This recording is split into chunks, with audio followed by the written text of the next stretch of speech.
আশেপাশে থাকা কিছু চোরকে জিজ্ঞাসাবাদ করা হয়, কিন্তু তারা কেবল চুরি করার প্রসেস বলতে পারে।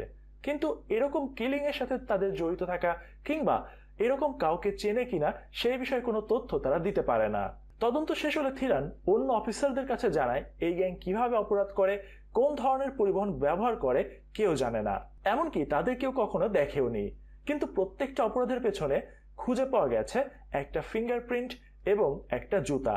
তামিলনাড়ুর সব থানায় যোগাযোগ করা হয়েছে, কিন্তু কোনো অপরাধীর সাথে এই ফিঙ্গারপ্রিন্ট ম্যাচ করেনি। 1995 সালের এক ডাকাতিতে 18 জনের ফিঙ্গারপ্রিন্ট পাওয়া যায় যেখানে এই ফিঙ্গারপ্রিন্টটা ছিল। কিন্তু নতুন একটা গ্যাংয়ের সাথেও এই ফিঙ্গারপ্রিন্টের মিল পাওয়া যায়, যারা গত 9 বছর ধরে পুলিশের রাডারের বাইরে থেকে ক্রাইম করে বেড়াচ্ছে।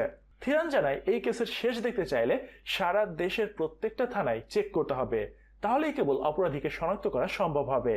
কিন্তু একটা সাধারণ পুলিশ অফিসার কি একা এত বড় একটা অচেনা গ্যাংকে থামাতে পারবে? সিনিয়র অফিসাররা জানায় সামান্য কিছু চোর বাটপারকে ধরার জন্য সারা দেশের অসংখ্য থানায় এরকম অভিযান চালানো বেশ ব্যয়সাধ্য এবং শুধু শুধুই সময়ের অপচয় হবে। তাই তারা প্ল্যানটাকে রিজেক্ট করে দেয়।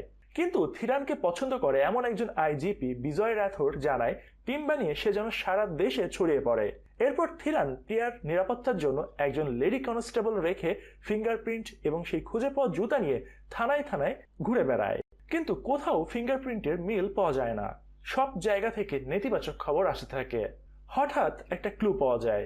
থিরান প্রত্যেকটা খুনের ডেটা এবং ফরেন্সিক রিপোর্ট দেখে নিশ্চিত হয় এগুলি সাধারণ অস্ত্রের মাধ্যমে হত্যা করা হয়নি, বরং ট্রাকের বাম্পারের ডিজাইন করা রড দিয়ে ঘটানো হয়েছে। তাই তারা বুঝতে পারে এই গ্যাং ট্রাক নিয়ে চলাফেরা করে। অতঃপর পুলিশ হাইওয়ের সব ট্রাক সিজ করতে চায়, কিন্তু থিরান জানায় এটা করলে মিডিয়ায় খবর প্রকাশিত হবে এবং গ্যাংগুলি সতর্ক হবে। তাই ফিঙ্গারপ্রিন্ট ছাড়া অন্য উপায় ফলো করা তাদের মিশনের জন্য বেশ রিস্কি হয়ে যাবে। যেহেতু থিরান নিজের পকেটের টাকায় তদন্ত করছিল, তাই প্রশাসনের অসহযোগিতার কারণে কাজ বন্ধ করে দিতে সে বাধ্য হয়। এবার দেখা যায় হাইওয়ের পাশে একটা বাড়ির সামনে একজন পুলিশ এবং মহিলা একটা বাড়ির দিকে তাকিয়ে রয়েছে। তারা আশেপাশের বাড়িগুলি রেকি করছিল।